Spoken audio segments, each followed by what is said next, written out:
Excellent. All right. Well, let me go ahead and jump in here then.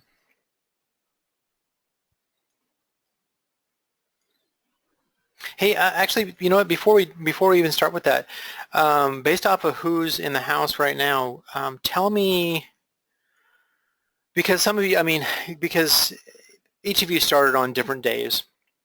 So the content, of course, is going to be dripped out to you on different levels. Each of us are going to have our own busy schedules, and we may not get to the training, or we may be chomping at the bit for the next thing. Tell me in the questions or chat, or actually in the questions, tell me as far as which week that you're currently studying.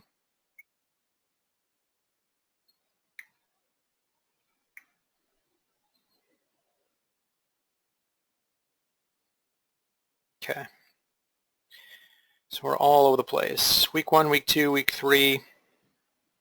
I think week 4. I don't even know if week 4's content is live yet for some of you. Maybe the first part is. So we tend to drip in the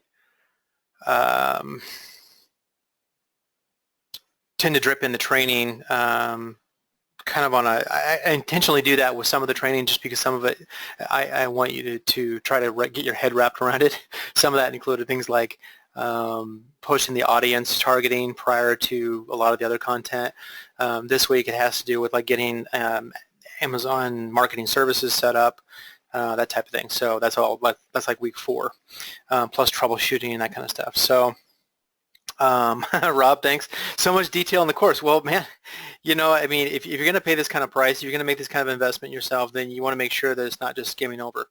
So if there's ever anything for any of you, if you ever have any, constructive, feedback for me as far as my course delivery, as far as the content, if I missed anything, if there's something, there's a lot of terminology and concepts that I might take for granted because I'm in it. I've been in it forever, for the last year, every single day. And so there's going to be things that I might skip over because I don't even think that it needs more detail. So be sure to communicate that back to me so that I can either make addendum videos, and I am making addendum videos in order to add into each week, including week 1, week 2, week 3, and week 4. I'm going to be adding in more videos. So just because you see what's up there right now, check back, every week, because there might be some additional stuff that's added in there, including things like Q&A, clarifications, updates, that type of thing. And I know that some of you are not in the, most of the students are in the Facebook VIP group, and as you know, that's a pretty dynamic group. There's a lot of threads in there. I definitely encourage you to take the time to go through that and read other people's posts and the responses, just so you can kind of understand some of those.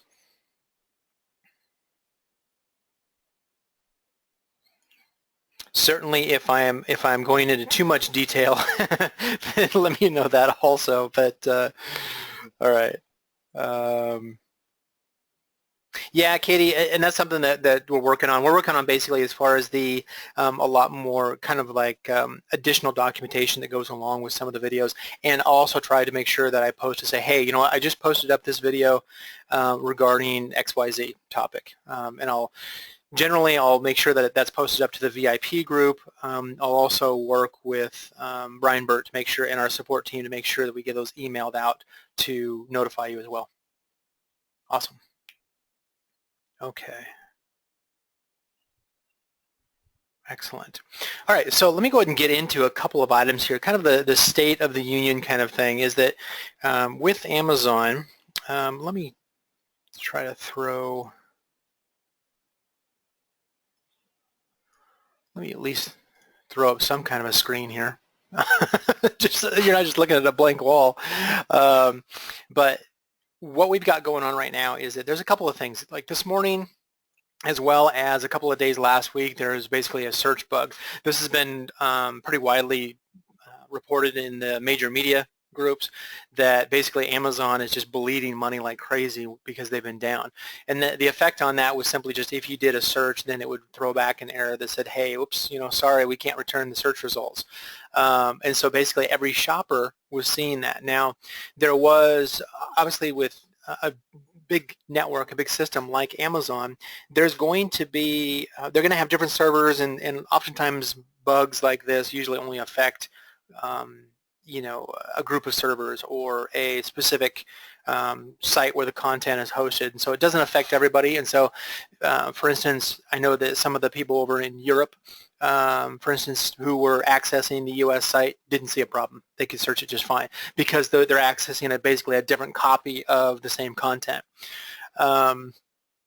And then, but most of us in the States experienced, you know, some kind of, you know, where it was down. And the biggest thing that we notice as sellers, of course, is that our sales and our impressions just tanked like crazy. So not only did we have the holiday weekend, so we had 2 days of the search bug last week, Thursday and Friday, I think it was. Then we had, of course, the holiday weekend. And then now, again, we've got the search bug again today, again, so they didn't even resolve it last week.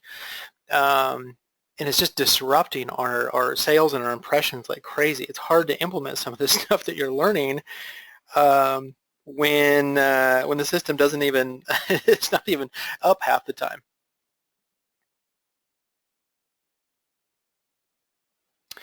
And so just be aware that that is, you know, you've got those two factors right there. You do have the search bug that they're working on trying to resolve, and I can assure you that the amount of money they're losing on a per minute basis, that is their top priority to get that fixed. Then, and of course, the holiday weekend, there's some volatility leading up to any kind of a holiday weekend or holiday week. As shoppers are distracted, you get a lot of window shopping. People, you get impressions, you get click-throughs, but people don't actually purchase because their mind is somewhere else. You know, they're not quite ready to take delivery on a product just yet. But some of that should start recovering when the system's back up and working correctly. Then we should start seeing the sales pick back up again. Now, it is the beginning of a month, meaning we're expecting that there's going to be some new algorithm changes that are rolled out as well. Many of you have noticed that they're rolling out lightning deals as an option to many of the sellers' accounts across different categories, across different regions. They're in the process of rolling that out. I don't have any recommendations today as far as how to take advantage of lightning deals. Some accounts, like I know in my account, I've got, you know, I can see it, I just can't do anything with it. It's basically just grayed out at this point. So I don't have any recommendations as far as lightning deals, but it is something that they have stated that lightning deals as well as Prime Day have a huge jump in sales as long as you can provide a significant discount that they can feature. So they're really trying to push that pretty hard this year. So, sorry, Martin, you're saying home and personal care, health and personal care no longer exists? What is that? Oh yeah, look at that. Okay, well that was a change. Thank you for pointing that out. Okay, so this is something that let me see actually if it lines up with the marketing services. No, it doesn't. Okay. So it looks like they are doing some category movement as well. I was not aware of that until this call, so thank you for pointing that out. Looks like they may be renaming or reclassifying some of the categories. That is certainly going to create some havoc. I can tell you that my team is not going to want to hear from me after this call. So I'm gonna have them working all night and all weekend in order to try to reverse engineer some of this stuff. But anyway, so this is something that I noticed with Amazon Marketing Services, of course, is that they have their own set of departments and category classifications that are similar but not the same as what we see publicly, of course. And then, but it is not the same as what we're now seeing here as far as some of these categories. With looks like they're doing health, household, and baby care. So home and kitchen still. Most of these still look the same. Beauty and personal care. Okay, so they basically put personal care over to beauty. And anybody living in those where you've got product in those particular categories, if this has always been the case, then just correct me. That's fine. Handmaid's always been there, hasn't it? Okay. That's their Etsy play. Okay, so not too much change actually. It looks like it's primarily just in the they kind of moved around as far as maybe the beauty, personal care, health. Yeah, that's probably about it then.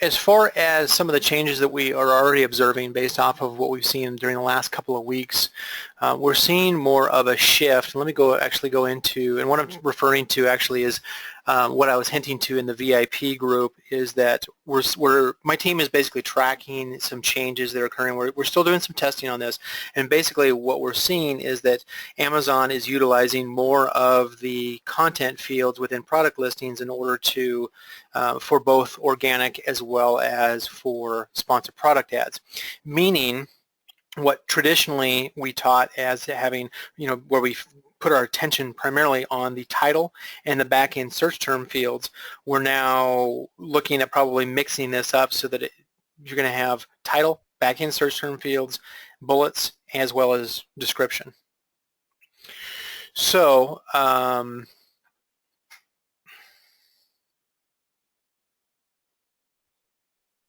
Matt, you're saying you're not seeing my screen. Is anybody else seeing my Amazon.com site? Oh, all right. Hold on.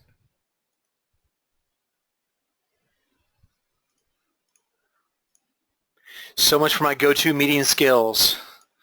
All right.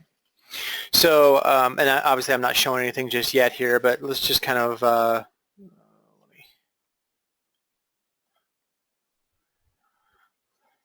show one of my recent examples here as far as beekeeper suit. But the point, what I'm basically talking about here is previously, as in prior to a couple of weeks ago, we were primarily stating that to focus at your keywords, including the individual words that have high value that you're adding into your back-end search term fields, to primarily have those in your title and your back-end search term fields. We're testing both individual words as well as phrases in the front-end content as far as the bullet points and description. So I just go into any one of these here. So as far as like product feature, bullets, or the description. And we're actually seeing in some cases where if we are doing a phrase match campaign and we have the exact phrase with commas in the content, in the product description as an example, that we're starting to see, and if that's the only location, then we're seeing ad impressions showing up specific to that particular phrase. And we can alter that phrase, or we can move it around, or we can exchange it for other phrases, and we can see it shift. So they're definitely starting to read product description for sponsored products. We believe also the bullet points as well. So what I would suggest right now is like we're still kind of early, but this is the kind of information you're going to get is that from our team right up front is that we're testing this.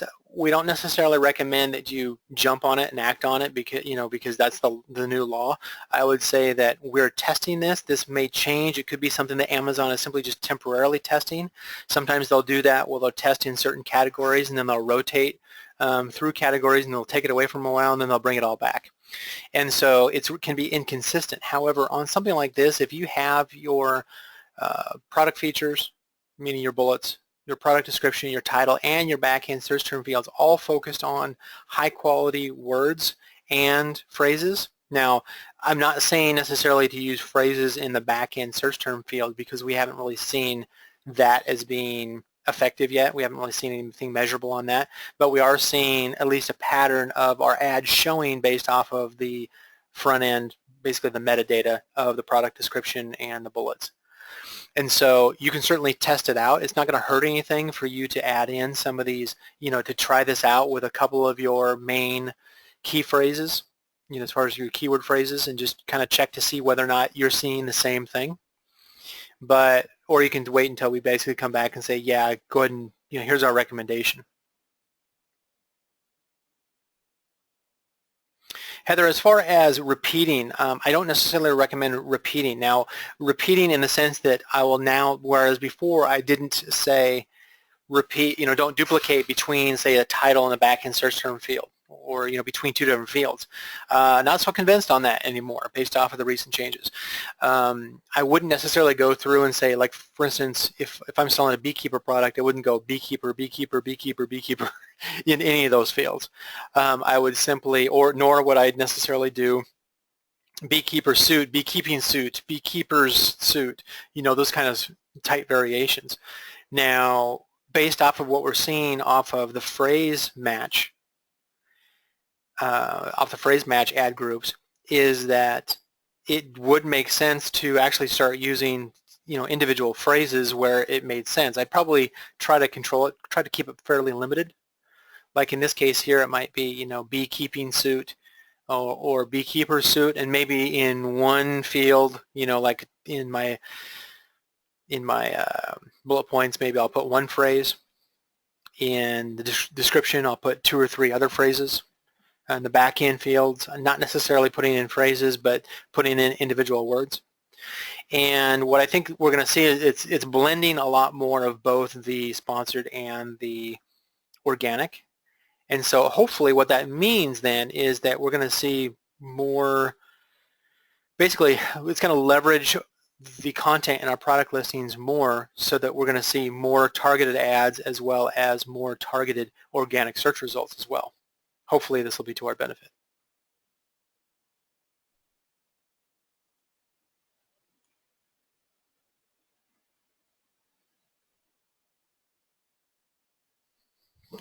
Okay. Jeff, as far as your question, as far as would just plain bee suit work as well? Generally what I would say is, so here's kind of the way that it works a little bit different, is that in the content and the title, for instance, like bee and keeping suit is actually handled differently than beekeeping as one word. Now, if I put in, like for instance, in the search term fields, I can put in a hyphen, and Amazon will know to either eliminate the space, add a space, basically connect the words, or to separate the words. It'll do both with a hyphen. In the title, a hyphen can have a negative impact from that we've heard. So we haven't proved that as far as a hyphen being in the title causing problems. We've simply just heard about where some instances where that's been being tested. But I would certainly use, I wouldn't necessarily put up both versions into the title, like this example here where beekeeping and bee space keeping. I would probably go something like beekeeping and then maybe like a beekeeper's suit, or some other variation on the word, and then just use your other content fields to have like bee space keeping as an example.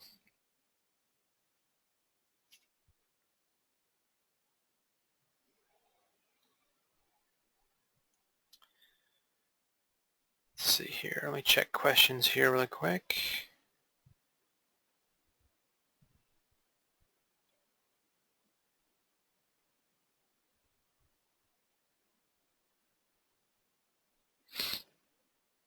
Martin, as far as answering questions in the VIP group, yeah, you know that I do.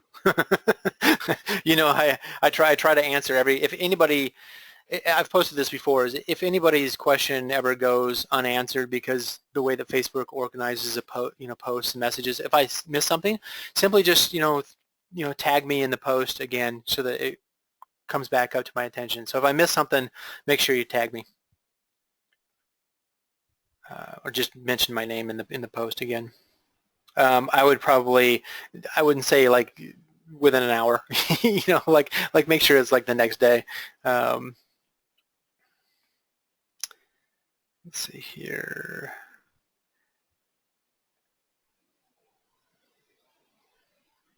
Okay.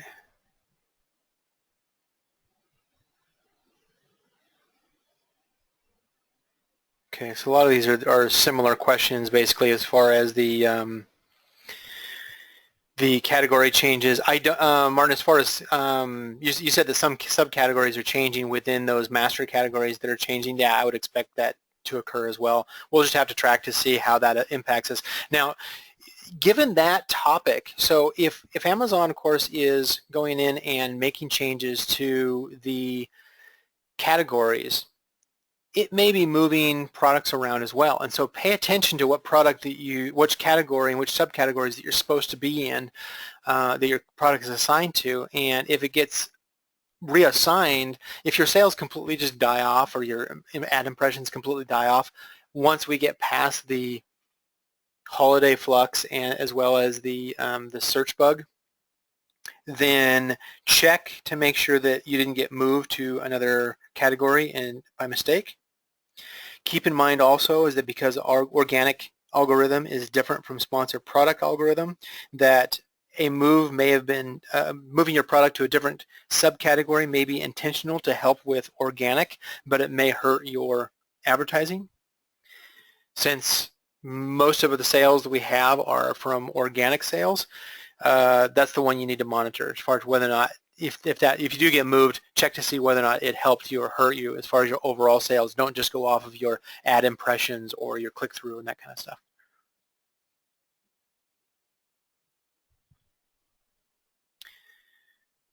One of the things to kind of clarify on this is that if I go into, let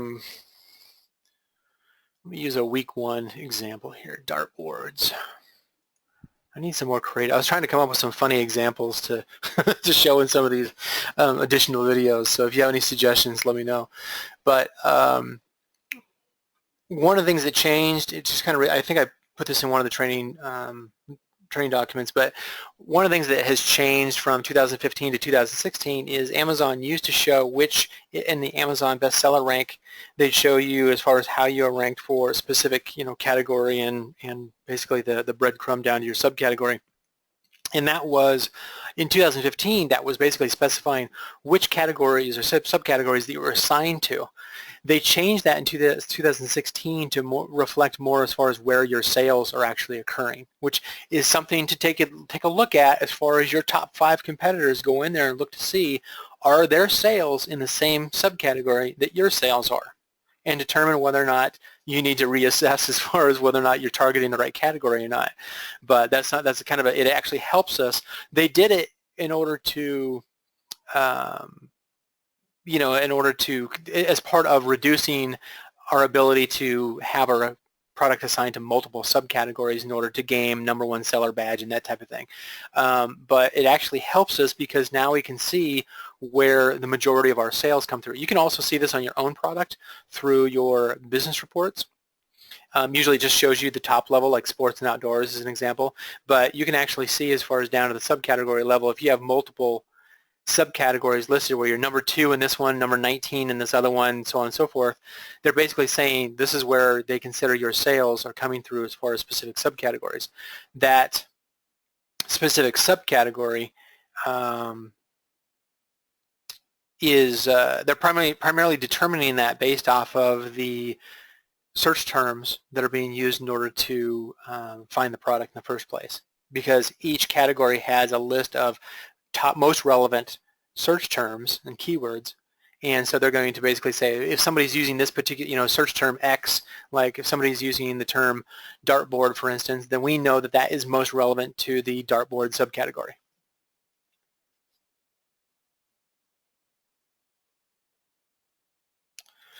Let's see here, which this actually plays in well to a clarification as far as week 3 audience targeting that came in to the VIP group, and that was in the training in week 3, I discussed as far as branching out into audience targeting. And just kind of really quick background for those of you who have not reached week 3 yet. Normally what we do as sellers is we create campaigns and we basically try to grab the attention of those who are searching for our product.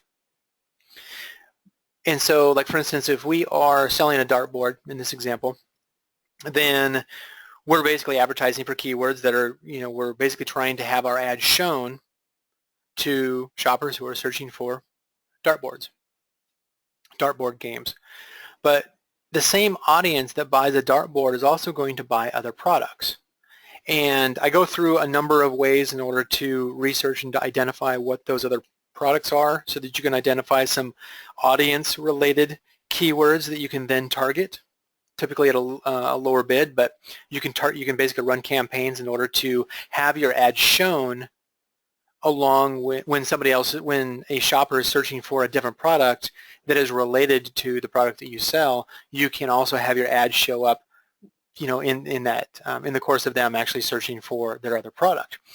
So in this case here, like for instance, this dartboard, for instance, is in the dartboard subcategory. And if I go to the dartboard subcategory, then I can see, of course, we have dartboards, and we probably have darts. Well, see, here's actually table tennis balls, unrelated to dartboard, but related to the audience. So that would be an example of one that actually is selling within the category. Now you can see that there's some sibling subcategories in here as far as other products that are related to the dartboards. And so you can look for other products. Maybe it's in, cabinets as an example. And you can see that people who buy dartboards also typically buy backboards or cabinets or dart holders and these kinds of other products. And you can identify what those other products are in order to run campaigns that include the keywords that are relevant to that have products that are related to your product, and thereby expand as far as your reach. Your conversion rate's not going to be as high because you're not going to be as targeted. However, you will get some additional sales and get some additional visibility. This only is going to work within the same master category. So for instance, if you're in this case, sports and outdoors, then you're not going to be able to, you're not basically running campaigns that target, personal care or health and beauty type of keywords is probably never going to get you any impressions. It might, but it's doubtful. You really need to kind of keep it pretty relevant. In fact, I wouldn't go so high as to go all the way up to the master category. I would simply say, what other products are people buying who buy my product? What other products they buy that are in these sibling, basically brother-sister categories that are listed here? And I might go up a notch. Let me go up to leisure, sports, and game. And I might look at these other ones here as far as some of these other related subcategories at a higher parent level. The farther you get away from your product's core subcategory, the less likely you're going to get a match as far as your ad impressions. So try to keep it fairly tight within the general same subcategory region. So hopefully that answered the question as far as how far away you can get away from your core category. Try to keep it within one or two level. Like go up to like a parent level, and then make sure you get the sibling categories and look at the products that are in there. You can see there's plenty of other products that are in these related categories that are in these sibling categories that you can choose from, including darts and blaster guns and who knows what else is in here, the recreational kind of stuff.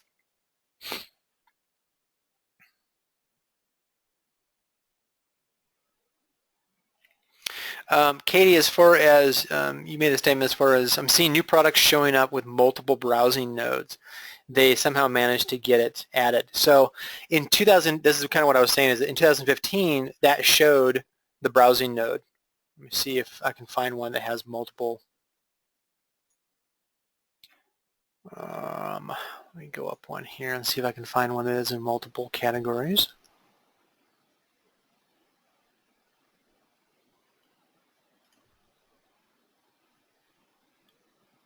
There we go. So originally what this meant was that in 2015, we'd call up seller support and we say, hey, I want you to add my product into this secondary or even tertiary node or, browse node or other subcategory because I think it's related to my product. And they say, yeah, sure, no problem, most of the time. They stopped doing that primarily in 2015. It's very hard in order to do it. There has to be a specific exception in order for you to actually get that approved now. But if you, let's see here, and the reason for that was that you come in and say, okay, I'm in the pogo sticks category for this particular pogo jumper stick, but I also want to be in this other category that's related. So I'm in toys and games. I want to be in sports and outdoors pogo sticks. I want to be in toys and games outdoor play. That way I likely, originally the idea was to get more exposure. I'm going to be seen more often by shoppers who are browsing categories, and I might, if I really go off the beaten path, I might get a #1 seller badge in baked goods for my pogo stick. It was abused, let's put it that way. And so what they actually did then is this used to show as far as what all the 3 different browse nodes or subcategories this product was assigned to.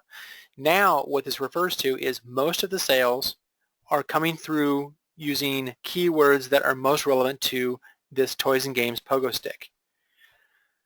The next quantity of sales is coming through keywords that are most relevant to the sports and outdoors pogo sticks. And then the third location that they consider as far as where the sales are coming through, the keywords are related to outdoor play in the toys and games. So this is a good way to kind of reverse engineer what your competitors are doing. Take a look at your top 5 competitors. Look at the subcategories that they're not assigned to, but where their sales are actually coming through, and decide whether or not there's an opportunity for you to market to a different category that maybe you didn't even think about, that you need to add to your content, that you need to add as far as a campaign that allows you to target similar categories, because if they're getting sales through those other categories, you need to be going after those as well.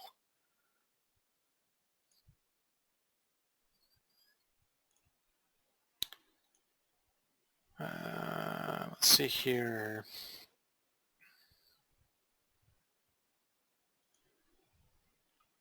So Heather, as far as can we list a product in 2 totally different but relevant master categories?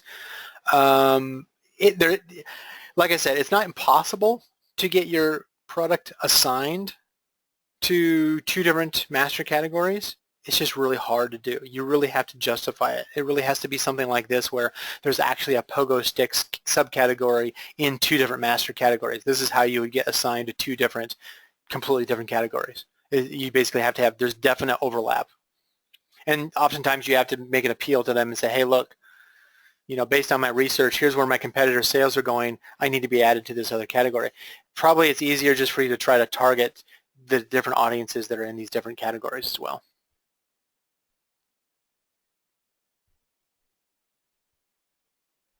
Yeah, and as far as, your product may work in 2 totally different categories. Honestly, I mean, I've had situations where we've discovered that there's a completely different use for a product that was never considered before. Maybe it was something where we thought it was for health, and it turns out there's an adult application as well. And so sometimes you don't know until you actually start doing the advertising and start seeing some of the search terms that come back, and then you realize, you go in and start looking at your bestseller ranks where your sales are coming through, and you're like, oh wow, look, there's completely two different audiences.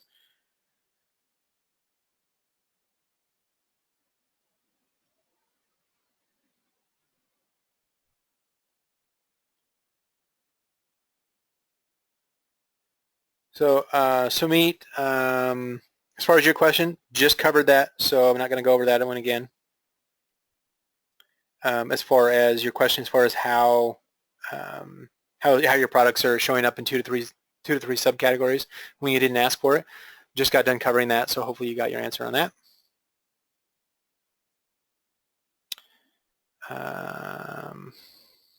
Let's see here. Jeff, when you're going after another subcategory, how do you know what keywords to target? So that is something that my team is working on from a technical solution. obviously the changes that Amazon is making to the categories and subcategories may disrupt that a little bit. We'll see. But we're working on trying to implement something as part of PPC Scope, is to have it so that we've got a little bit better intelligence that we can actually tell you here are the keywords that are most relevant to specific categories. And therefore, if you're in this category, here are the keywords. Now, this may require a collaboration with other developers, but it's something that we are working on a technical solution right now. We're just trying to make sure that we get the version 2 of PPC Scope out the door. I noticed an earlier comment regarding PPC Scope version 1, which each of you have access to already. You can certainly request on that. This is something that was posted into or mentioned in previous Q&A calls, as well as posted into the VIP. If you're not in the VIP group, then you would have missed the posts regarding how to get access to version 1 and what the status of development on version 2 is.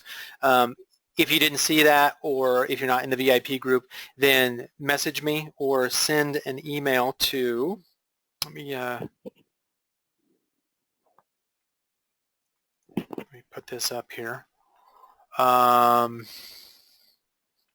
It's simply just, it's ppcscope@gmail.com, or you can do brian@ppcscope.com. Just message me, or message me through Facebook. You can do that as well, and just let me know. It's like, hey, I've got a free account, I've got a paid account, whatever the case is on PPC Scope version 1. We'll get you access to that, or we'll change your paid account over to basically a non-paying, but still a basic edition. And then as soon as version 2, and version 2, we are still in alpha testing. We're getting ready for beta testing on that. Once we get through a couple of weeks of beta testing on that, then I'll be able to open that up. This is going to be before we even release it to the public. I'll notify you that we can start opening up to the version 2 of the version 2 of PPC Scope.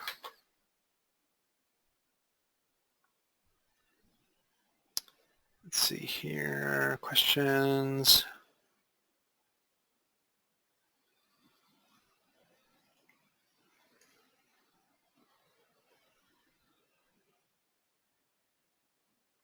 Why is the pogo, Jim says, why is the pogo stick top category home and kitchen? Was it?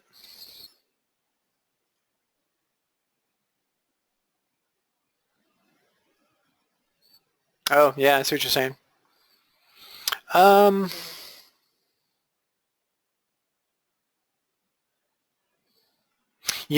know as far as how these are defined, I'm just gonna admit that I don't know on that one. I don't know as far as why this is number 883 in home and kitchen as the top one. I know what these are here. Yeah,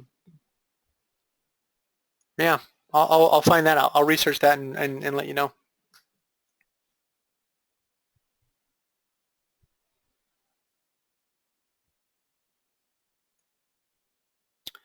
Let's see here. Harris, as far as PPC Scope version 2 beta, yeah, anybody who is that's not just VIP, anybody who is an active member in Sponsored Products Academy will get access to version 2 as soon as we're comfortable letting you in. It's still going to be in beta when we give you access to it. And so you're basically going to get early access to version 2 before, certainly before the public, before even a lot of the version 1 users get access to it. And so, yeah, as long as you don't have to be part of VIP, although I know most of you are members of VIP, and that's a great community. I love contributing to that. But yeah, as long as you're an active Sponsored Products Academy member, then you'll get version 2. Okay. All right, Katie, let's see here. Off-topic question, of course. Best place to check to see if a list of keywords is already included in a campaign or ad group. Amazon does not provide a great solution on this. So there is probably the most thorough is going to be either the bulk operations report or the campaign performance report, because those only rely on impressions. Search term report requires clicks in order to show. There's not simply just a method where you can just export everything. So it is, you would think that bulk operations report would have that, but yeah, I think that one still requires there's impressions occurring before they actually consider it. But certainly campaign performance report will also tell you as far as keywords. It won't tell you search terms, but it'll tell you keywords that have at least had one impression. That's probably the best. That's probably the best way for you to kind of search to see if you're in multiple campaigns or multiple ad groups already.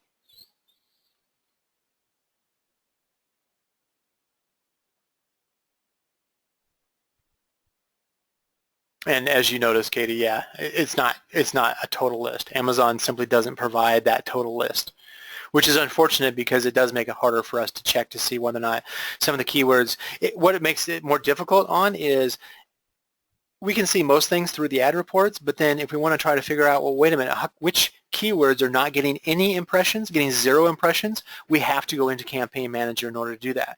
We're working on a technical solution in order to get around that, but we don't have that available yet. That won't be available on the first release of version 2. All right.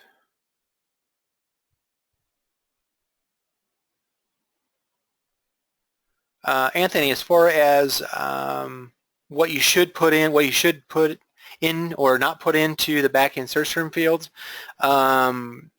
I would just continue to go with the current training until we have a definite answer for you. The current training is basically showing as far as the individual high-value words that are common among your converting search terms as well as your research keywords. You're going to put those into your back-end search term fields. So just follow along with the training on that.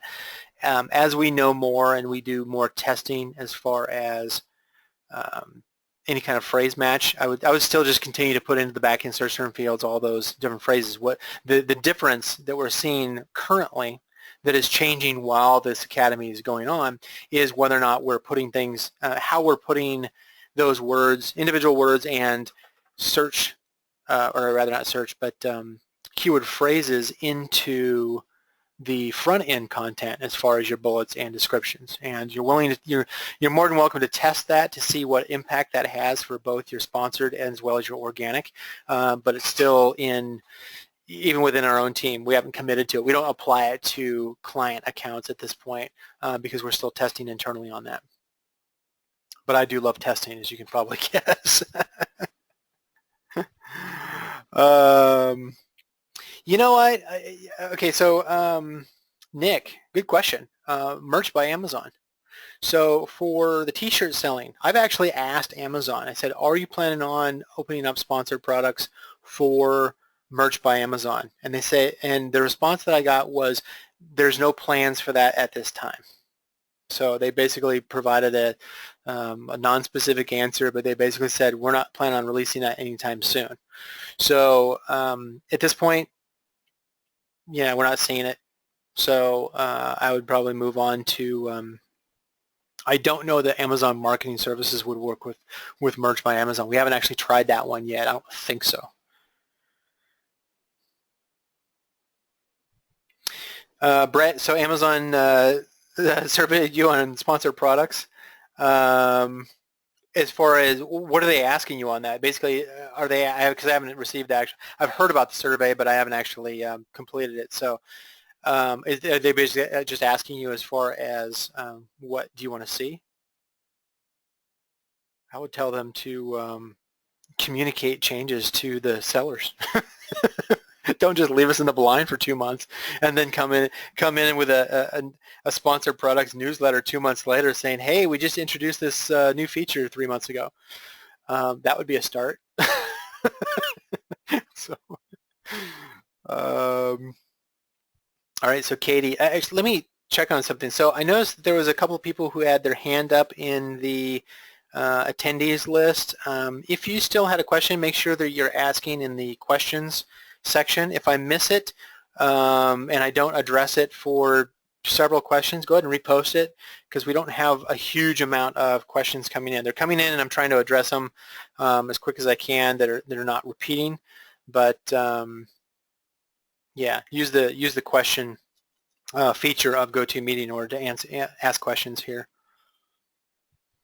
All right, so Katie, see now they're gonna all flood in.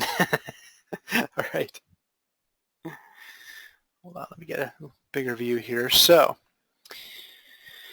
Katie's asking, when you drop a bid slightly for a keyword that doesn't perform well in terms of ROI, the impressions die down on that. Basically the impressions die as opposed to simply just gradually dropping off, right? Rather than impressions going down gradually even for competitive bids.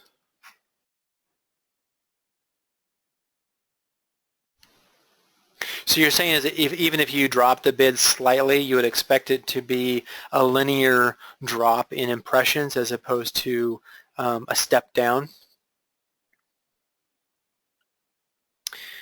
Yeah, and actually you kind of hinted at one of the answers there. So traffic could be shifting to another match type of that keyword. It might be shifting to a different variation of that keyword, a singular, plural, stemmed version. It could be that you're simply just at a certain threshold where a bunch of other competitors happen to be at.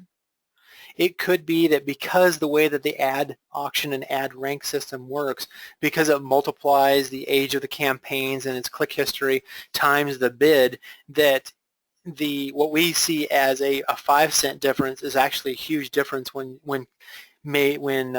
multiplied or combined with other factors such as campaign age in relationship to competitors who are also advertising and the campaign age and click history of their campaign. So there's probably certain thresholds where if you drop even 1 penny down, it may trigger a completely different audience, or you may drop down, 5-10 positions quickly simply because there's other factors that are involved.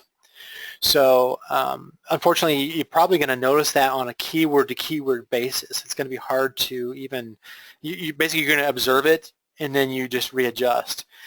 But I would also check to make sure that if it completely just disappears altogether, then most likely the traffic is being shifted to something else, not simply just a tier within a bid.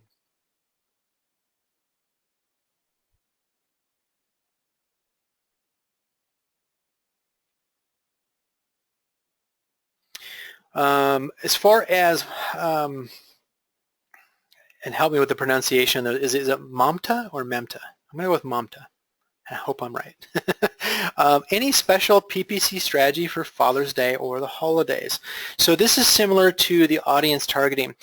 When it comes to targeting holidays or special events, consider not necessarily how do you try to make your product listing or your advertising target people who are searching for Father's Day gifts.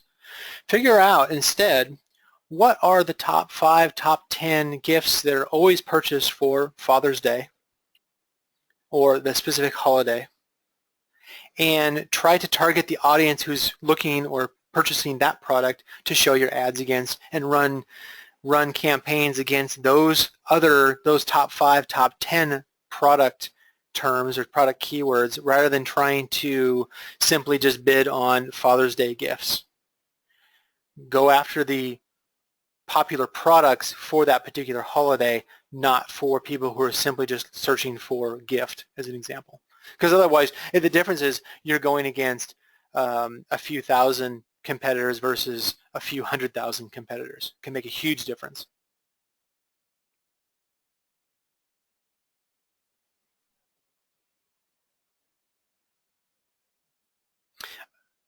Okay, thanks, Nick.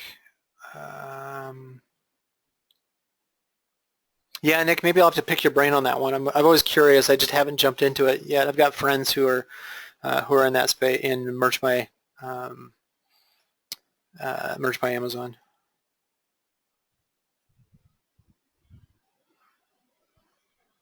Let's see here. How strict are you on requiring 10 clicks, 1,000 impressions to happen before making decisions? Not strict at all. It's a case-by-case basis. I just kind of use it as a general cutoff, a general kind of threshold. That's the first thing I'm going to look at. So if my time is limited, let's say for instance, because I am in the consulting space, my team and I, the first thing we're going to do is we're going to pick our battles, if you will. So there's 1,000 things that we could be addressing as far as optimizing a campaign as an example. The first thing we need to do is we need to make sure that we're taking care of the big rocks first. And so generally, we simply just use the rule of it's really easy for us to jump into a campaign and filter by where there's enough data for us to easily make a decision. This is based off of a limited time aspect. So if we have a very limited amount of time to work in a campaign, how can I accomplish the most in the shortest amount of time? I'm going to look for anything that just stands out as really needs attention. And for me, that might be, it's got at least 10 clicks, it has at least 1,000 impressions, depending on what metric I'm looking at. There's other consultants that I work with that use 20 clicks. There's others who use 5 clicks. All we're trying to do is make sure that it could be a dollar amount. If $5, if you're sensitive to a $5 spend, then $5 is your threshold. If you're sensitive to a $500 spend, then you should probably scale it back. But then that's just kind of where your risk tolerance is, whatever threshold that you want to look at. I use the 10 clicks simply just to make sure that it's been tested enough times for me to make a judgment call as far as whether or not this is working or it's not working.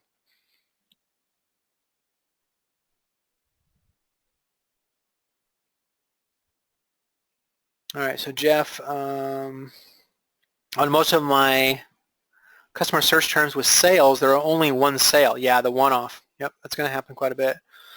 There seem to be 2 to 3 with much larger sales numbers. Yeah, you're going to have your 80-20 rule where most of your sales gravitate toward just a few keywords. Yeah, as far as, so the question basically is, I mentioned that only one sale is not reliable data. Simply, it's not reliable in that there's no pattern that has evolved yet. So there's not really recurring purchases to say, hey, this is a trending keyword. This is a keyword that maybe we can expect sales from in the future. It's not until we start getting 2 or 3 sales we can start seeing a pattern where, you know what, it wasn't just one person who made an impulse buy because we happened to catch them at the right moment on the right day because they were shopping for something else. It's more of a case of they bought our product, they were searching for a product, they bought our product, and it wasn't just them, it was multiple sellers. Those are the ones where we consider it to be a quality keyword or a quality search term, because if we optimize our campaigns or our product listing toward that, then we should be able to expect that we can repeat that again and again.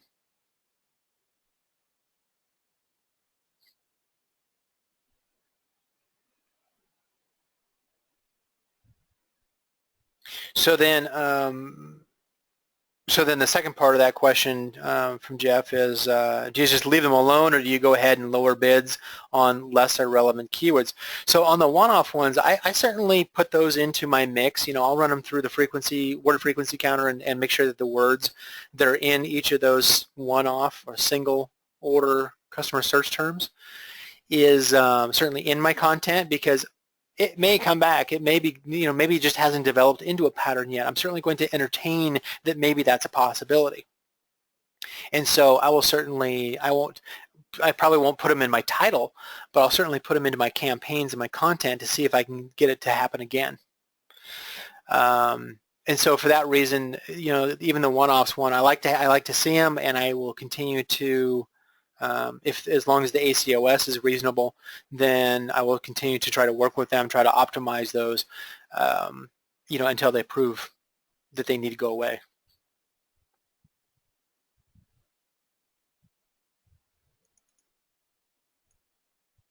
All right. check to see if there's any more questions here.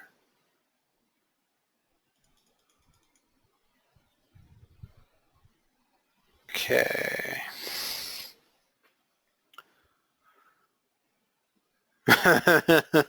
Katie, do you have any tips to find a good Amazon seller support contact? Try again. You know, it's one of those things where I've been, you know, certainly I've been more critical in the past of seller support as far as, you know, not liking the answers. And I don't need to feed that because, you know, pretty much any seller who's ever called seller support more than once knows that you're going to get a different answer each time. But sometimes you hit on somebody who appears to actually know what they're talking about. And then other times you simply get somebody who's reading off whatever policy or instructions that they've been told. They don't understand why. They don't understand the specifics of it. It's not uncommon, especially with sponsored products, to get a response like, you need to bid higher and you need to have less campaigns, but they can't explain it to you. They don't know why that is the case. I do, but that's because, you know, I've been doing this so much and built up some of those contacts. But my contacts are more on the development side of the house than the support side of the house. Just so you know, is that it's kind of a well-known thing is that departments within Amazon are pretty well siloed, meaning in the sponsored product space, as an example, it's pretty rare that development will communicate to support. If they make an algorithm change, if they make some kind of significant change, they don't generally communicate that over to the support team. The second part of this is even if they do communicate something over to the support team is large enough that it requires that the individual representatives take the time in order to go out and see what has changed, look at the new training, and review it. And frankly, humans, you know, they have a lazy factor. They get behind on things, and they're simply just not up to date with what is currently working, or maybe they're brand new to the company, and they're just, you know, still getting trained on how to support sponsored products. And so it's one of those things where it's like, I generally, I hit up and I throw out questions out to sponsored product support personnel probably a couple of times a week, just to see what kind of consistent patterns or policy statements that are made, that I can start observing patterns as far as what's being communicated or taught within seller support. That's not usually usable from a individual seller standpoint, but from me who in this particular role where I've got to have that visibility as far as what they're communicating on the development side versus what they're communicating on the support side, I need to know as far as what the information, how the information flow is working. So I would just say, yeah, you know, if you don't get a good answer, try again. Get somebody on the phone. If you tried through email and it didn't work, try somebody on chat. You know, some of these, so they have different reps on different channels. Try different times of the day. You'll get different regions as far as where people are located.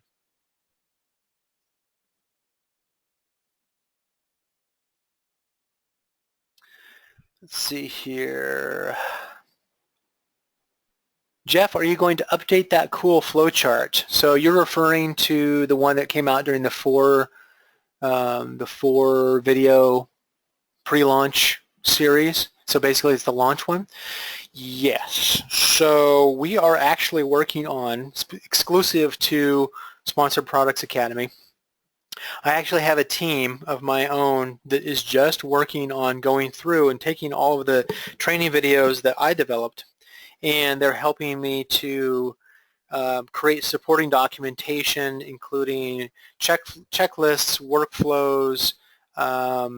Those will get converted into, you know, flowcharts, maybe even infographics, that type of thing, in order to make that content better. So what you'll see is that even after you've gone through all 4 weeks of training, stuff will continue to be added in to each week, including supporting materials, including maybe new add-on videos that are relevant for that particular topic.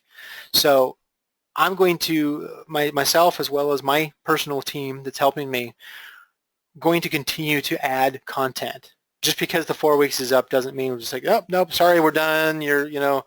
you can check out and never come back here again. I'm still working on it. So that's one of the things that I definitely promise, is that the workflows, checklists, and some of the supporting documentation will continue to be added to each week as we have those available. And I'm trying to do a better job as far as with my team to make sure that we're cross-checking each other's quality control to make sure that those are good documented properly.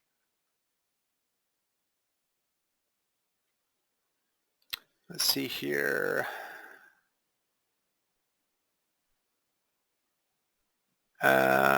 Katie, okay, so from the Facebook group, did that just get posted while we're on the call?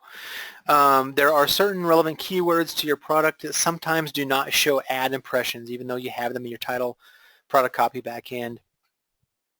Most likely due to lack of secondary and tertiary browsing nodes. Yeah, so let me kind of read the second part of this really quick here.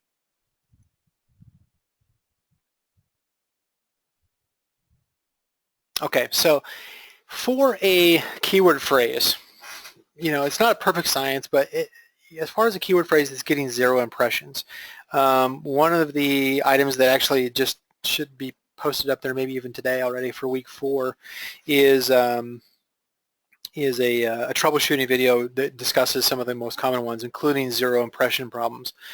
0 impressions is usually where we're going through and we're basically, you've got the ad auction and you have the ad rank. So those are two pieces. Well, actually, so you've got the ad auction, and actually it has two pieces. It has a filtering portion of it, and it has the ad ranking portion of it. The filtering portion of it is looking for any excuse not to consider your advertisement. That can be anything from the keyword or the search term that the customer is using doesn't match up to a keyword that you're bidding on. The search term, this is kind of going back to the relevance trifecta. Wrong category, wrong search term category, wrong product category, wrong keyword that you're bidding upon, wrong match type. All of these things are considered, and they're used to basically filter out from hundreds, if not thousands, of advertisers down to a small set of, maybe 50 advertisers, so that they can then put those into a ranking. And then the ranking actually is based off of things like match type, how well you're targeted as far as match type, how well how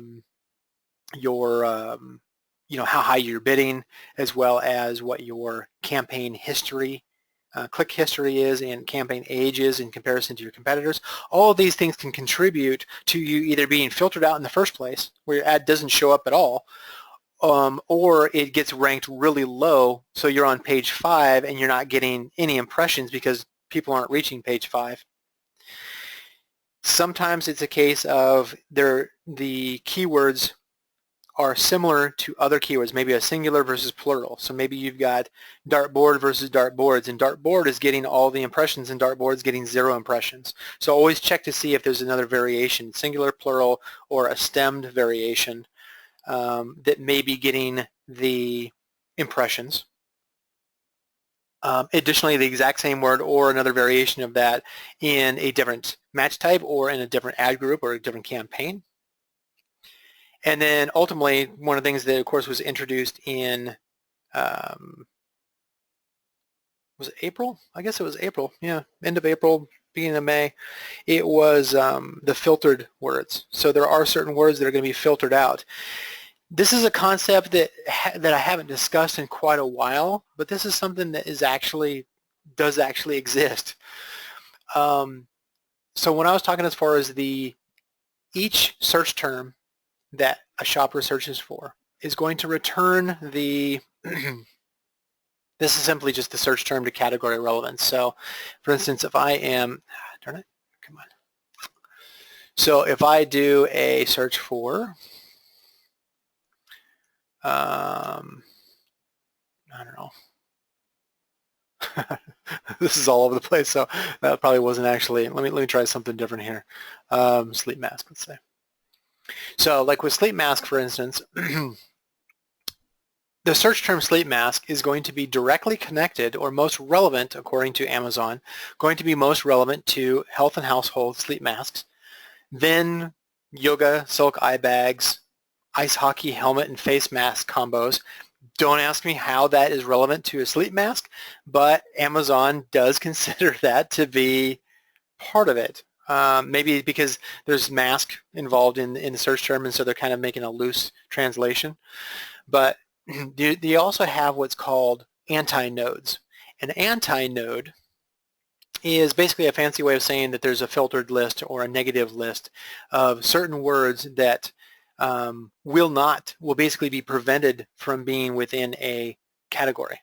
So for instance, if the customer drills down into sports and fitness, then, or they actually, it's probably more likely is if they go into toys and games, they probably won't see much results as far as sleep mask. Now, of course, if I actually do this, it probably will prove me wrong, but yeah, of course. But that's probably because these are actually listed in toys and games, perhaps. I'm not sure exactly why these are still coming up, but they're still going to show results because they're still, even though the shopper chose a bad category or by mistake, they originally searched for sleep mask, and so they still want to show them the products that are, relevant. But the anti-node is basically saying that there's certain words that are going to be filtered out. We see that more now, that the big discussion as far as indexing, as far as seeing whether or not your product is actually being indexed for individual words.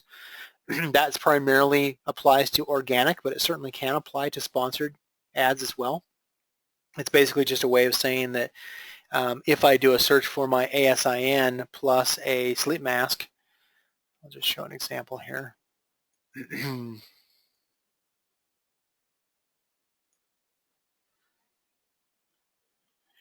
Basically, I'm checking to see whether or not my listing is active. So my sleep mask, which is this ASIN, it does come up for the terms sleep mask. Now, if I say something like, Batman mask, then maybe it won't. So 0 results for Batman mask. Mask is still in my title, but Batman is not, and so it's not making a connection. It's not registering or making a connection between my sleep mask product and somebody searching for Batman mask. And therefore, anything that's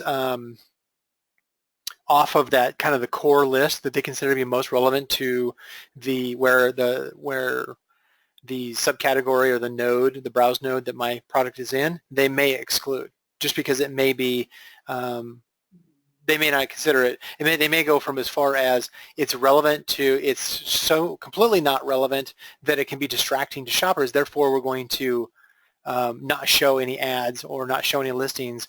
If somebody searches for the particular search term, it may not show it for a particular product. Now, because it's not an exact science, what you'll find on that is that if you then go out and search for that specific term that's getting 0 impressions, you'll find some of your competitors show up for it still. We don't know exactly why that is, because there's multiple factors that are involved in how somebody else is actually, we don't know what's in their back-end content, for instance. They may be having words that are in specific fields, or they may be assigned to other subcategories or other browse nodes that we're not aware of, that is still allowing for that particular search term to show up for their product.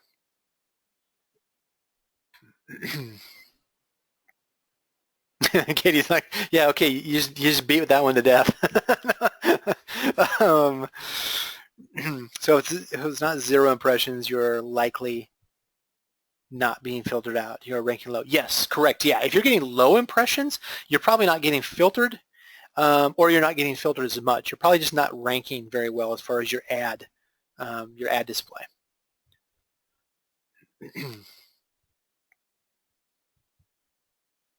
Last question, yeah. Let's see here. Going back to audience targeting.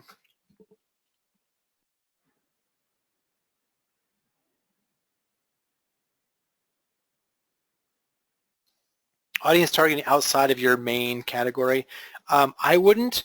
There's always going to be exceptions. Where if you have another category that is specifically relevant to your type of product, like in our pogo stick example, we saw that they were in sports and outdoors, they were also in toys. In those situations, yeah, you can actually go outside because there's other categories and other master categories that have relevant subcategories that you can directly target.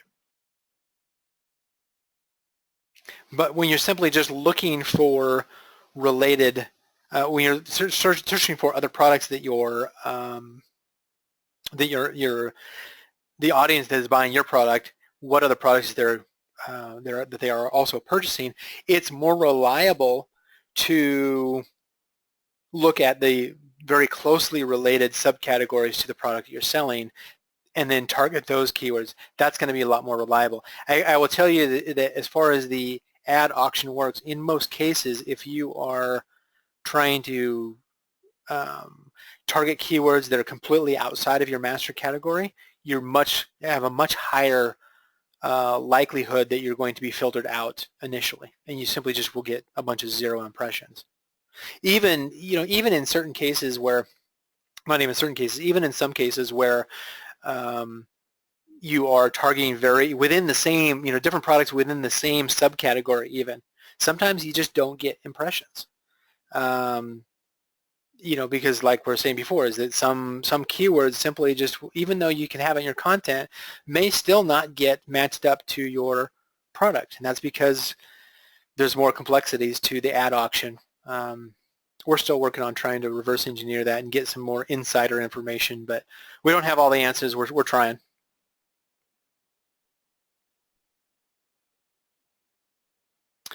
Harris, okay, so fairly competitive market. 2 keywords which have been trying for weeks to appear on the first page. I'm assuming you're talking about PPC. Spent tons of money on PPC, but still not able to land on the first page. So you are actually showing up on page 2, page 3? So your ad is getting ranked? Page 4, okay.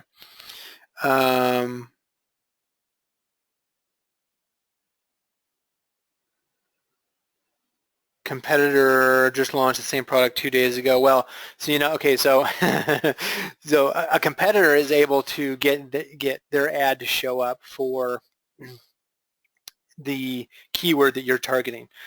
Here's a couple of challenges on that. Brand new products they have like a 1 to 2 week grace period where they're kind of given the benefit of the doubt. It's basically that launch. It's the honeymoon phase, if you will. It lasts for about 2 weeks. You think you're just rocking and rolling, but after 2 weeks, all of a sudden your sales fall off. It's the same kind of thing with the advertising as well. Is that if you launch a brand new product and you come out heavy with advertising, then they're going to give you the benefit of the doubt initially. There's a couple of factors that you're not going to have visibility on, and that includes what their back-end content is that may be making their product more relevant. You may have, or they may have been reusing a campaign that they had previously used that already had click history to it. They may be bidding very aggressively. And their ad may be showing up, maybe matching to either a tighter, more targeted match type, or it may be matched up to a different keyword altogether than what you're targeting. So there's several factors here that you're not going to have the insight on as far as how they're doing it. But one of the things you can try to do is to go through, and that's actually the next video that I'm finishing up on editing. I record a lot of these videos, but some of the delay also includes me going back and trying to edit and trying to redo and update some of these as I go before I publish these out to you. But one of the ones that I held off on, which is the last video of week 3, which is not published yet, and that is the more detailed view of the ad auction and the ad rank. And that's because I pulled it back because of these recent changes in order for me to make some updates to it. And so that is an example of a video that is going to come in late, but it's for your benefit that it's coming in late. Plus you already have plenty of stuff to work on already with week 3 and then going into week 4, of course. But that part of that week 3 is also going to include basically a checklist that you go through and say, okay, how am I doing, am I optimized in the ad auction for filtering and ranking based off of factor 1, factor 2, factor 3. It's going to be basically a checklist you can go through in order to troubleshoot to see why am I showing up on page 4 when I should be on page 1. Again, you're still not going to have all the answers compared to your competitors, but at the same time you can make sure that you're optimized to the best of your capabilities.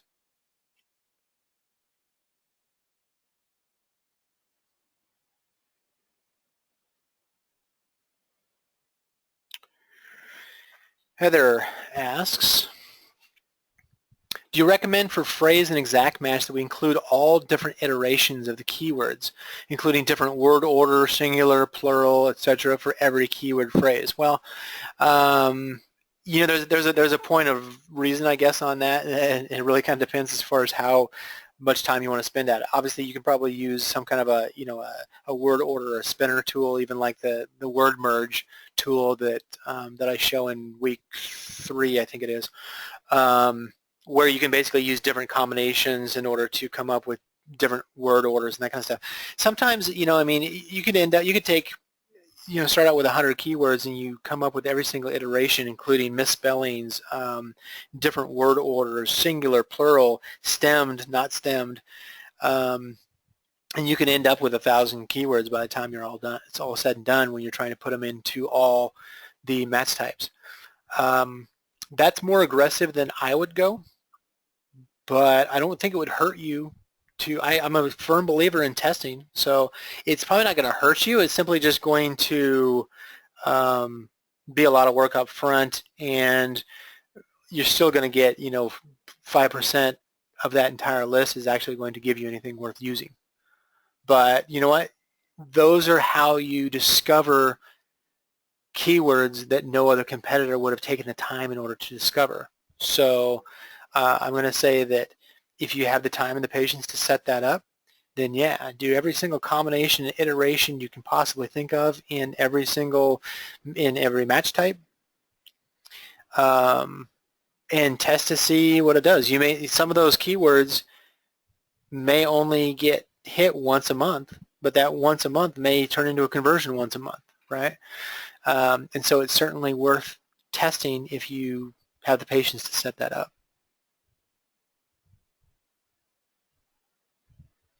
Nikki, okay, so for auto campaign high-low, week 1, if the campaign is out of budget, what shall I do? If it is the high budget or the auto high, out of budget is expected. In fact, probably most of you experienced where you went out of budget on the high because you set a low daily budget, $5, $10, maybe $20, but you set a high bid of like $5 just to run for day 1 and day 2. All you're trying to do right there is just get a couple, 2 or 3 clicks so that you can identify what those most expensive keywords are and what their corresponding cost per click is. And then you're done with the high. You can stop the high as soon as you get 2 or 3 clicks if you want to. You don't need to run it for 2 days. You might pick up some other related keywords that are just as expensive that you maybe didn't get in the initial one. You're just trying to understand as far as what the high range is as far as the clicks are for your particular product type. The auto low is going to be something where you're going to start out at a mid price. If you're running out of budget right away on the low, then I would say just go ahead and just drop down your, you know, if you're at $1.50 as an example, drop down to $1, for instance. And then if you continue to run out of budget every single day, just continue to drop down your bid, or reduce, you know, I mean, or maybe you've got too small of a budget, but it's okay on the automatic campaigns to run out of budget every single day because it's simply just, you're just doing some competitive market research at the moment. You're not trying to target, you're not trying to get conversions, you're just trying to collect some data about the product environment. It's when you get into the manual campaigns and you're running out of budget, that's when I would address as far as why is it running out of budget. Is there a problem with a runaway keyword that I need to address, or do I not have an aggressive enough daily budget? But yeah, the automatic campaign. So the high campaign, run it for a day. The low campaign, I continue to run. I simply just drop the bid down. Ultimately, once I've done my first week and I've validated my listing, I might drop that down to half what I was bidding, maybe down to 50 cents, 75 cents. It completely depends on what your bid range is for your product.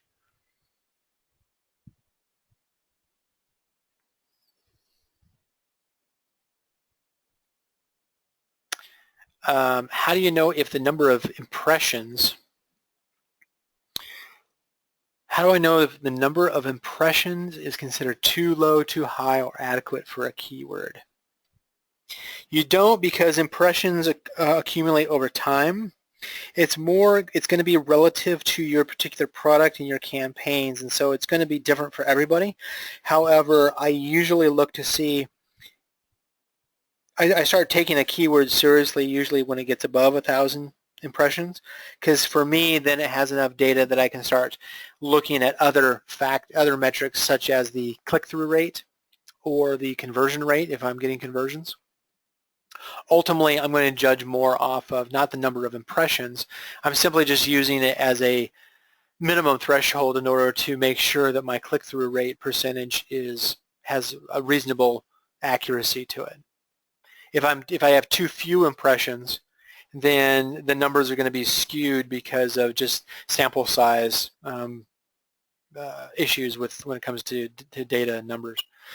I'm more concerned about if I have at least at my minimum threshold of 1,000 search terms, then how does my click-through rate look? If my click-through rate is not in my target zone of a 0.4% to 0.8%, then either if it's higher, then I need to know, okay, is that translating into conversions if it's so popular?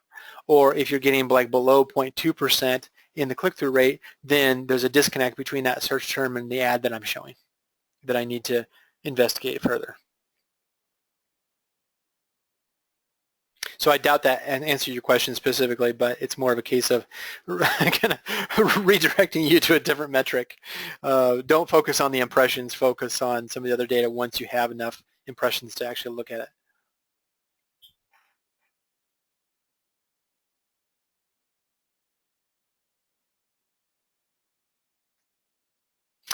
Prepositions, Nikki, are ignored by Amazon.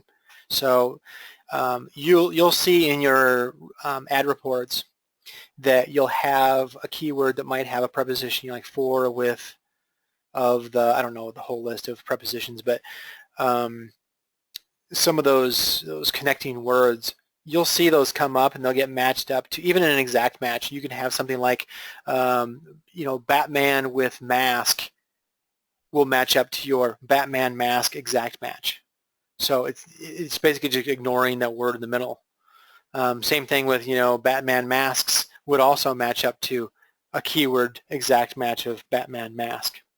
So there's some variations even at the exact match type. But yeah, you can ignore. I wouldn't waste space as far as. I mean, obviously you need to have it for readability in your bullet points and description and that type of thing. But I certainly wouldn't put prepositions into my backend search term fields, nor would I bother with my my campaigns. Something I commonly see that people do is they try to say, okay, I want to have mask. I'm going to be clever here. I'm going to do something I could do in Google AdWords where I can say, I'm going to bid on the term mask for, and Amazon will come back and match up with everything that anybody searches for mask for Batman, mask for Skeletor, mask for Star Wars, whatever. It doesn't work that way because they just matched up to mask.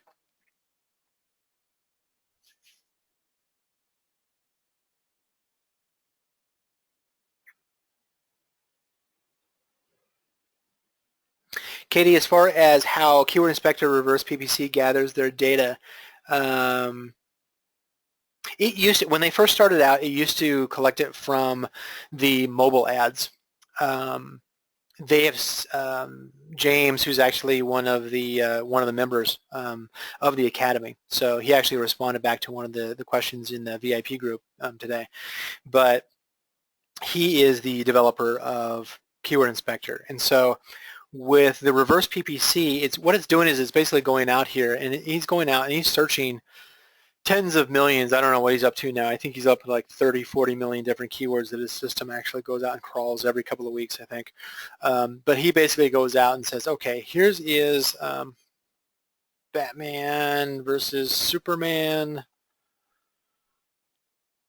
And he's basically observing, he does a search, and the system goes out and observes a few things. It observes, okay, his regular reverse ASIN tool goes out and says, okay, who are all the organic listings that are showing up on page 1?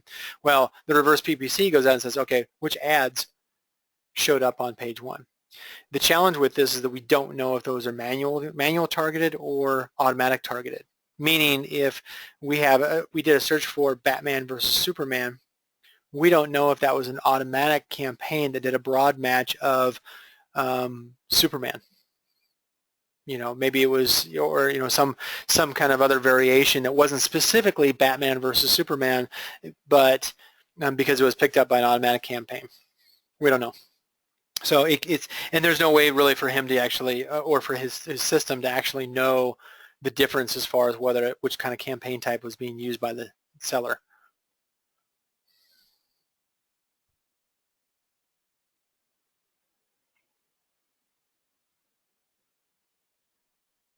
If I run, okay, so Nikki, if I run Amazon sponsored ads, will it help to increase the session view in Seller Central? No. No. So here is, and this is something that is a common question, so it's certainly a fair one. In Seller Central, in your reports, business reports, and then if you look at your detail page, let me see actually. Let me actually see if I can bring that up here. This is my sandbox, my playground account. So you've seen some of these examples already, so I don't have anything to hide in these. If I go into reports, to business reports, and then I go to by ASIN, detail page, sales, and traffic. And I look at this particular information here as far as in the last 30 days. If I have, so for instance, if I have, like in this case here, we have the session, number of sessions, which is basically the number of shoppers, the page views. Of the 247 individual shoppers, they looked at 301 pages, or they looked at my product pages 301 times. These are based off of the organic sessions and organic page views. So this is not based off of if somebody sees my ad, an ad impression does not equate to the session or the page view. This is strictly just if they actually are searching for. So the session, and the impressions don't translate to the sessions and page views, and so these will actually not include when they click through on an ad. That session or that page view doesn't, at least it hasn't in the past, doesn't show up as a page view either. However, the number of units ordered, and therefore the unit session percentage, does include conversions as a result of advertising and organic. So this is a mixed piece of data. This is a mixed metric. And so it's confusing because people come in and say, it's like, oh, well, my unit session percentage is 4.45%. That's my conversion rate. Not exactly, because it is based off of, it's using a mix of the organic page views or the organic sessions and a combination of your organic and your sponsored sales. And so then this number's skewed.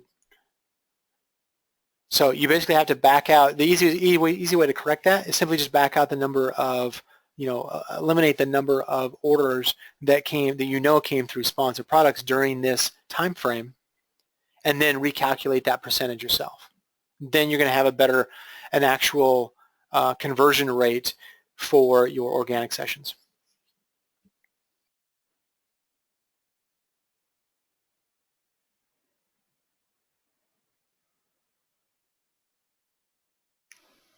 Katie, as far as keyword inspector, yeah, I think it's just first page data.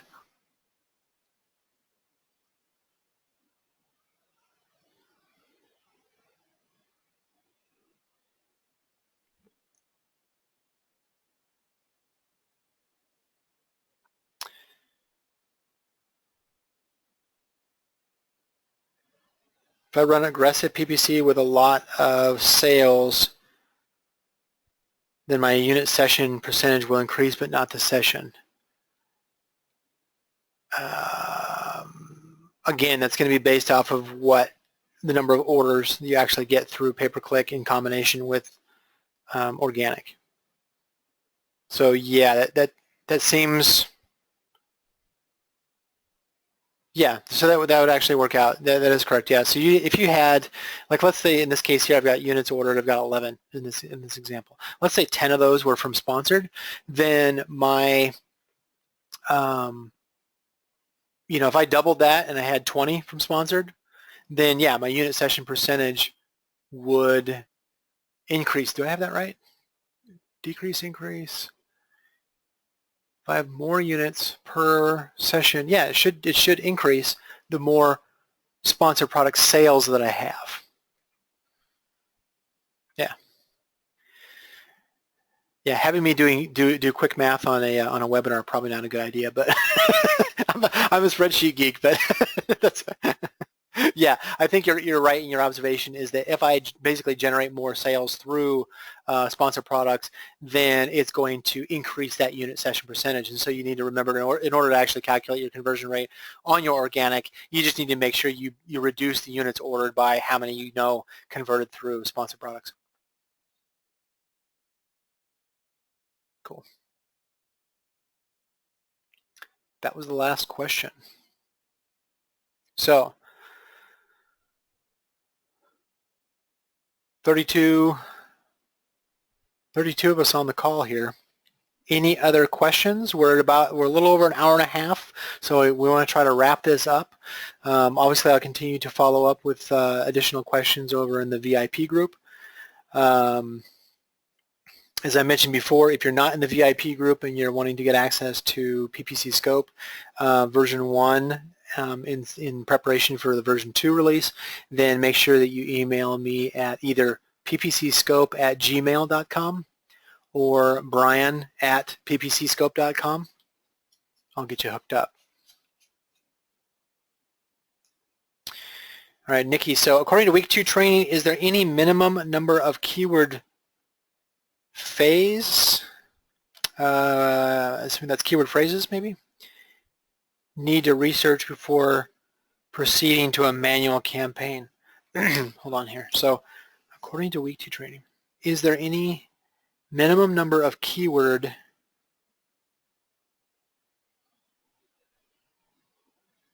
need to research before minimum number of keyword phrases?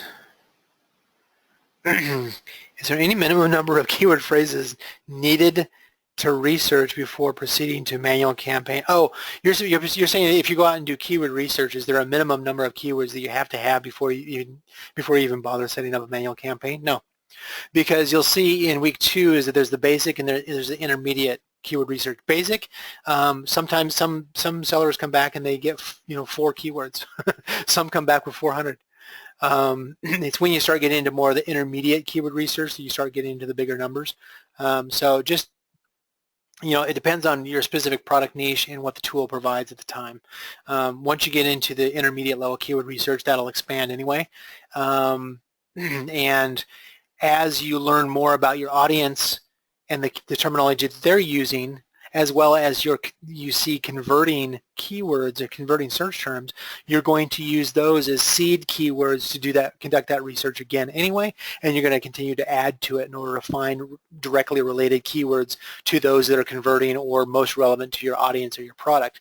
So it's going to be an ongoing process of basically growing and researching new keywords over time until you reach a level where you are comfortable with how things are performing. All right, so Jeff, should I take all the customer search terms out of my auto campaign that are getting clicks but have nothing to do with my product and negative match them. Assuming that these are neither product relevant or audience relevant, then you can certainly do a negative exact match on each one of them. If there's a common theme that you can take advantage of a negative phrase match, you can certainly do that as well. Just be very careful because that usually has a broad stroke impact. Yeah, you can do that. I mean, Amazon actually states that there's a limit on the number of negative exact matches that you can do, but I haven't actually found it yet. They actually state it's like 15 to 20, but I've done 200. So there's a point of reason. What I would generally do is focus more on. You can certainly eliminate some of the keywords through negative match if it's neither product relevant nor audience relevant. In order to get, especially if it is, if there's certain variations that refer to, like if you're selling an automotive product and they're selling, they're suggesting a beauty product that has overlapping terminology, then you can probably find the individual words on the beauty side that you can do a negative phrase match on and just get rid of a whole segment of incorrectly matching words. Generally, if Amazon is showing a lot of bad information in your automatic campaign, that is indicative of a problem you need to research a little bit further. So that's suggesting that maybe your to go back and double check your category or the content, the front end and the back end content of your product. Some products are just Amazon just doesn't have a good understanding of, and so sometimes they just get it wrong.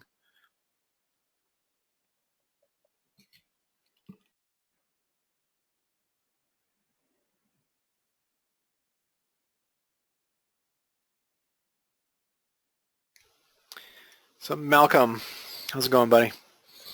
Do you put your PPC keywords that are getting sales into the search terms as well? Do you put your PPC keywords that are getting sales into the search terms? Oh, into the backend search term fields? Yeah. Yeah. Backend search term fields as well as as I was mentioning earlier, the current thing that we're testing is, put them in, get them, especially the high converting ones, make sure, you're getting into your title, and your backend search term fields. But also, like we're testing right now is to test the individual words, test full phrases on the front end fields such as your bullets and your description as well. That's something we're testing right now. Valya, as far as how do you join the VIP group, it was an option during sign up. As you know, is that I handle, or as most of you know, I handle the training side. So I'll have to check with my support partners on this to see how they work that. Here's what I would recommend you do, and actually this is a good thing to bring up actually, is that we had a challenge with our email server. In fact, we had a challenge with 2 of our email servers because we tried to use a backup email and found out that one wasn't working either. So this is not normal. We just happened to have some bad luck with that, and we didn't want to screw anything up while the Academy was going by making changes in order to correct that. So the support email is info@passiveandmassive.com, which is the parent company basically that my partners use. This is Passive and Massive.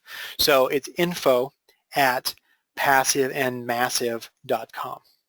So use that as your support for any kind of issues with, I can't see the videos, I can't log in, I need to, if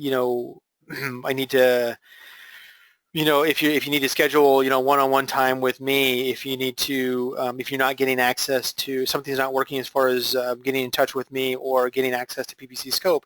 If you are, I prefer the PPC Scope ones to go to the ppcscope@gmail.com email address, but for anything related to the Academy itself, access, VIP group, anything like that, info@passiveandmassive.com. Let's see here.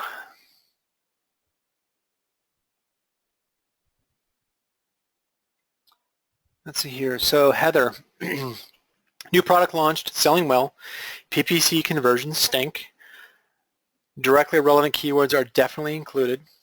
Thoughts? You know what, based on the last couple, I mean, obviously we've got some challenges going on with, of course, the search bug as well as the holiday. One of the things that we're noticing on this, actually, I should have mentioned this earlier, but part of the recent changes has to do with, we've seen where a number of the broad match keywords have not been getting impressions this past week. And we don't know if this is permanent or if this is temporary. What we have found is that if we take some of our, if we take keywords we normally are running just broad match, such as our gold, if you're running a gold panning or an audience campaign or even a keyword research campaign, and we duplicate that as phrase match, then what we find is that we're getting a lot of impressions, or we're actually seeing where we're getting 0 impressions on some of the broad match ones. We actually are seeing them show up with impressions on the phrase match.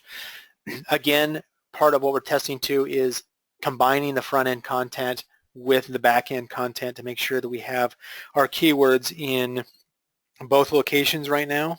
And that seems to be working right now. Again, we don't know if this is temporary. We don't know if this is an actual shift or an algorithm change by Amazon, but it is something that is currently working for us in our testing. We don't know for how long or if this is going to be a long-term solution. So maybe do a sample, probably for any of you really, is if you're going to test some of this stuff, take 5 keywords, break up the individual words, make sure that they're in your not only your back-end search term fields, make sure that your ASIN is indexed for each of those keywords, individual keywords as well as full keyword phrases, and then also make sure that they're showing up in your product description and maybe even your bullets.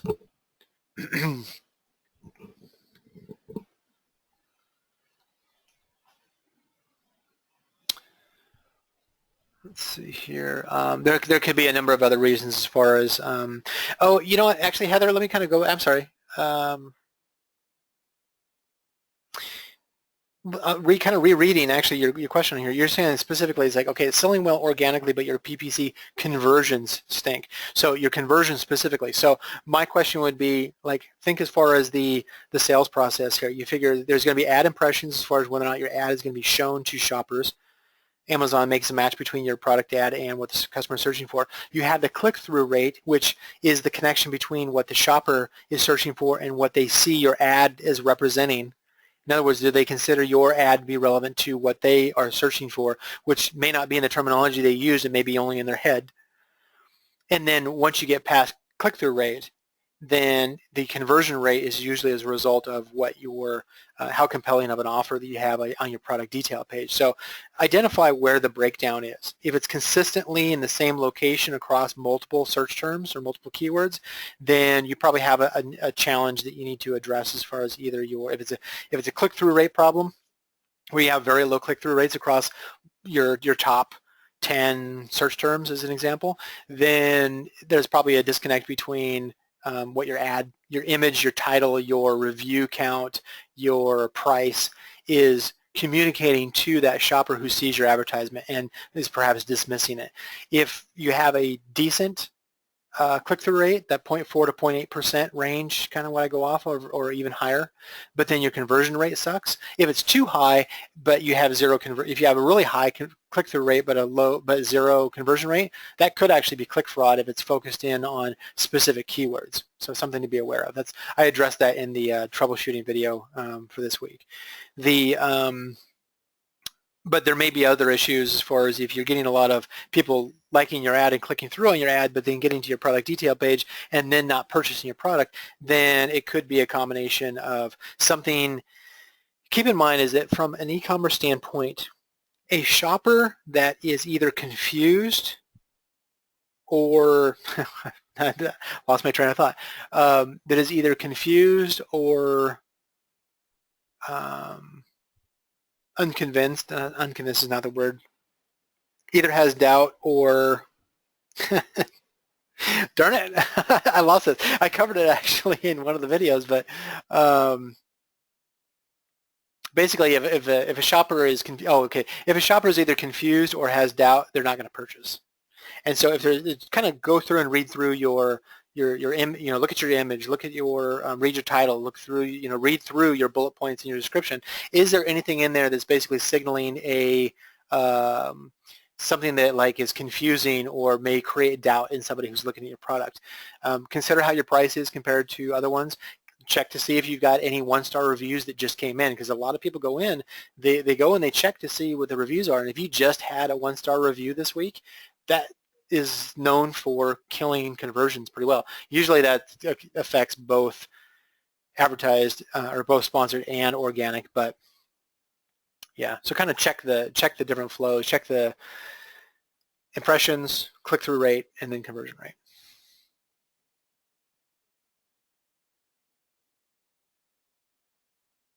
Let's see here. So Katie, Bid Plus.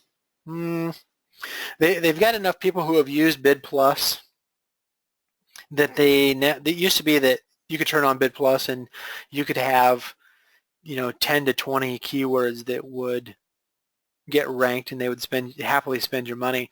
Now it's more like 1, 2, 3, 4 keywords maybe. And if you have one of your competitors that happens to be using Bid Plus for the same keyword, then generally what they're going to do is they're going to let the competitor rank high for that keyword, and then they're going to give another one to you. And the one they give to you, they're not going to give to your competitor. So it's more of a case of there's a limited number of slots that are available, and so they basically split it up and say, okay, well, we're just going to give you these 3, and we're going to give your competitor the other 3. So I have not been impressed with it, but I'm also a lot more hands-on, and so I'll control it. Now, when you come off, if you do test out Bid Plus and you come off of Bid Plus, the way that you mitigate some of the issues of dropping in organic position or any kind of drop-off is whichever keyword or keywords that they were bidding aggressively for, start out by basically start out by increasing your bid, because you figure they're bidding 50% over your highest bid. You need to basically bring your bid up to that level that Bid Plus was at when you turn Bid Plus off. Otherwise, it's going to snap back and say, okay, you're basically, it's the same thing as you cutting your bid.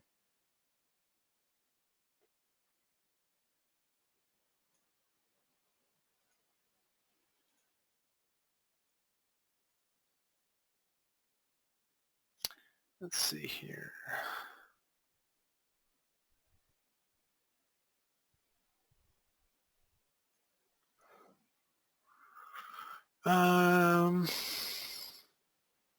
Malcolm, what's a bad click-through rate and a good one? If I have at least 1,000 impressions, which is kind of my threshold for judging, I'll usually look for a click-through rate of 0.4% to 0.8% is usually my target range. If it's below 0.2% and I have at least 1,000 impressions, then that's usually a signal that there's a disconnect between my ad and the shopper. If it is significantly higher, then I'm going to question as far as whether or not there's click fraud going on, and there's some other things that I look for that. And I actually discussed that in the week 4 video on troubleshooting.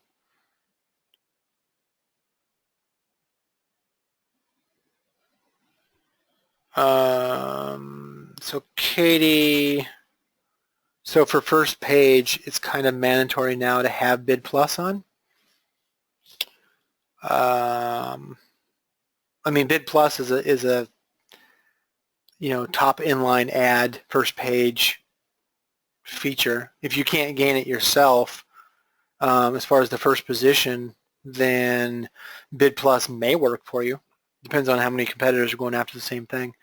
Otherwise, I would just work on all the different factors to make sure that your ad shows up on page 1.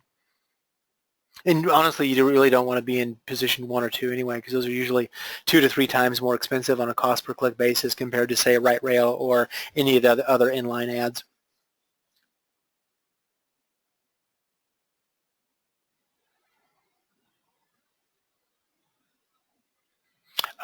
Week 4 should have started to go up today already. I'll check with the support team to see where they're at with that. But that'll be dripped out just because we're covering completely different areas. Let's see here. So Harris, is it advisable to use the Is it advisable to use the same exact title, bullet points, description, and backing keywords for variations? On parent-child variations, I mix it up, so I certainly have the child variations different. Sometimes what you'll see is the parent content will override the child, and it'll show on the front end as the parent content, like the parent description, for instance. And even though you specifically set your descriptions for each child, maybe it'll just show the default, the parent listing as the default. So that I haven't seen a whole lot of consistency as far as when that occurs, but that is something to consider. But generally, I try to have different content for each variation. But most of that's going to be, when you first start out, you can have it all the same. Certainly, as you learn more about what your audience prefers or how they're gravitating toward your particular product, then you can certainly modify that in order to target that target audience for that particular variation even further.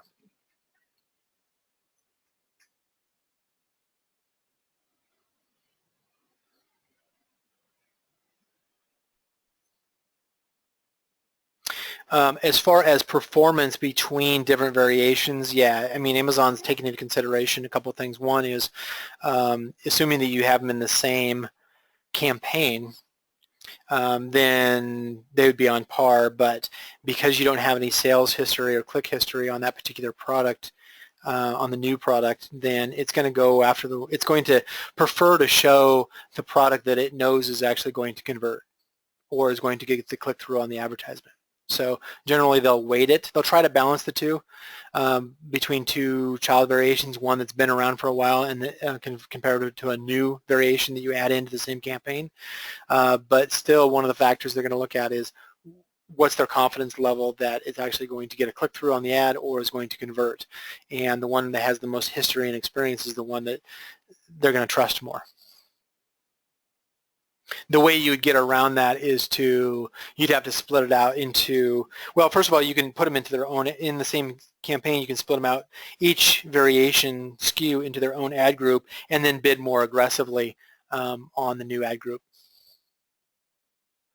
Sometimes you have to bid very aggressively compared to the other one, though.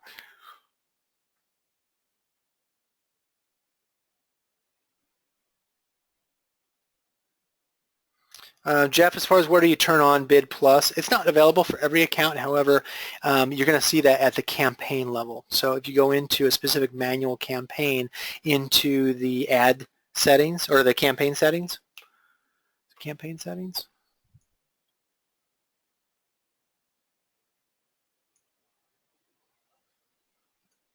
yeah, campaign settings. Basically, it's the advanced settings Bid Plus. So that's at the campaign level.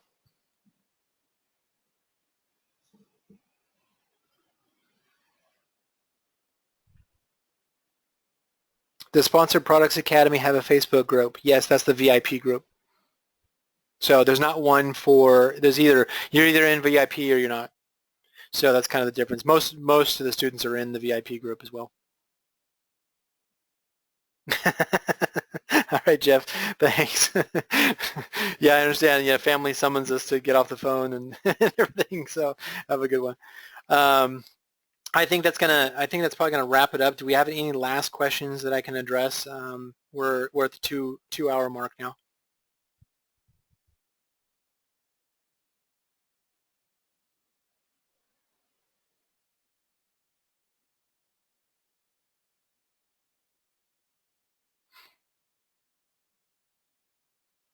Cool. Thanks, Matt. I appreciate it. Thank you, Katie. Okay. Well, if we don't have any other questions, then if you are in the VIP group, then be sure and hit us up. If not, then either message me directly and I'll try to get a response back to you. Again, the support email is info@passiveandmassive.com. And they only work days. They're not a 24-hour operation, so be patient. Yeah. Harris, Heather, Malcolm, thank you all. Thank you very much. Appreciate that. All right, I'm going to wrap it up. Thank you, everybody, for coming. We will, again, of course, have another one next week. Next week's call will probably alternate back into a morning time zone so that we can, so we can address our neighbors over on the other side of the planet more easily. I appreciate if you joined us from outside of North America. That I appreciate you making the time out of your day or night in order to be here.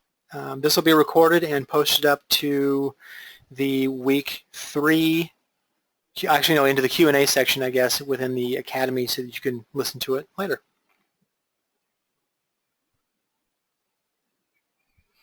Awesome. Thank you, everybody. Appreciate that feedback. Wonderful. I was glad I could be here for you.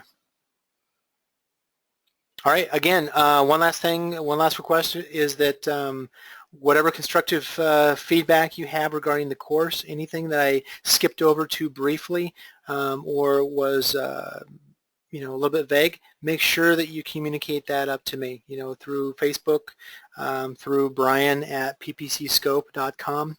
I appreciate your feedback. I will take note of that, and that will affect as far as any future content. Cool. Thanks, everybody. You have a great night, morning, wherever you're at.